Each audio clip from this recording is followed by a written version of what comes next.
கர்த்தருடைய பரிசுத்த நாமத்துக்கு ஸ்தோத்திரம். பெரியமானவர்களே, இந்த 219ஆம் நாளுக்கான விசுவாச அறிக்கை, அது 1 ராஜாக்கள் 6ஆம் அதிகாரம் 12-13 வசனங்கள்.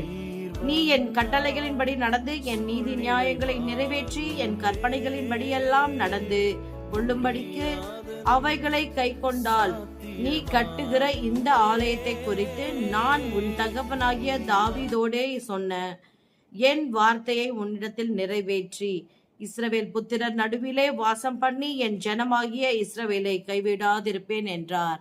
ஆமேன். பிரியமானவர்களே, இங்கே ஆலயம் என்று சொல்லப்பட்டது நம்முடைய சரீரத்தை ஆண்டவர் இங்கே உணர்த்துகிறார். நாம் அனைவரும் பரிசுத்தமாய் வாழ வேண்டும், நீதி நியாயங்களை செய்ய வேண்டும், உம்முடைய வார்த்தையின்படி நாங்கள் நடந்து கொள்ள வேண்டும், எங்கள் குடும்பம் உம்முடைய வார்த்தைக்கு கீழ்ப்படிந்து நடக்க வேண்டும் என்றெல்லாம் நாம் உருக்கமாய் வேண்டுதல் செய்கிறோம் இல்லையா? அதை பார்த்து ஆண்டவர் இன்னைக்கு சொல்றாரு, நீங்க கற்ற இந்த ஆலயத்தை குறித்து நான் என்ன சொன்னேனோ அதை நிச்சயமா நிறைவேற்றுவேன், உங்கள் நடுவிலே நான் வாசம் பண்ணுவேன் என்று சொல்லுகிறார். அப்புறம் என்ன கவலை உங்களுக்கு? எதை பற்றியும் கவலைப்படாதீங்க. நீங்கள் ஜெபத்தில் விசுவாசம் உள்ளவர்களாய் எவைகளை எல்லாம் கேட்பீர்களோ அவைகளை எல்லாம் பெற்றுக்கொள்வீர்கள்னு சொல்லியிருக்காரு. நீங்கள் விசுவாசத்தோடு கேட்குறீங்களா? அதை யோசிச்சு பாருங்க. நம்ம ஜெபம்னா ஒரு பேட்டர்னாக நம்ம எல்லாரும் சொல்கிற மாதிரியே நம்ம சொல்கிறோம். அது உண்மையாக ஆழமாக உணர்ந்து நம்ம ஜெபிக்க வேண்டும் என்று நான் கேட்டுக்கொள்கிறேன்.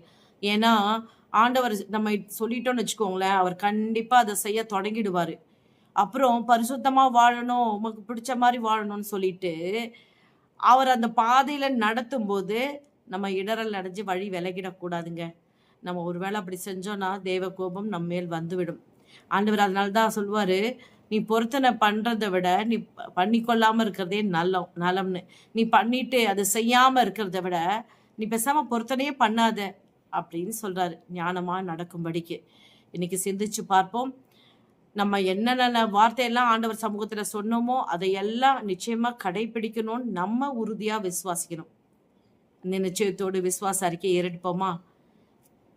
வானத்தையும் பூமியை படைத்த சர்வ வல்லமை உள்ள தேவனாகிய கர்த்தாவே, உம்முடைய வார்த்தையின்படியே நாங்கள் உம்மை உறுதியாய் பற்றி கொண்டு உம்முடைய நாமத்துக்கு மகிமை சேர்க்கிற சந்ததியாக எங்களையும் எங்கள் குடும்பத்தையும் ஆண்டவரே இந்த ஜெபத்தை கேட்கிற ஒவ்வொருவரையும் ஆசீர்வதித்து வழிநடத்தும்படியாய் ஜெபிக்கிறோம், விசுவாசிக்கிறோம். ஆண்டவரே, நீ சொன்னபடியே செய்வீர் என்று உறுதியாய் நம்புகிறோம். இயேசுவின் நாமத்தில் பிதாவே, ஆமென்.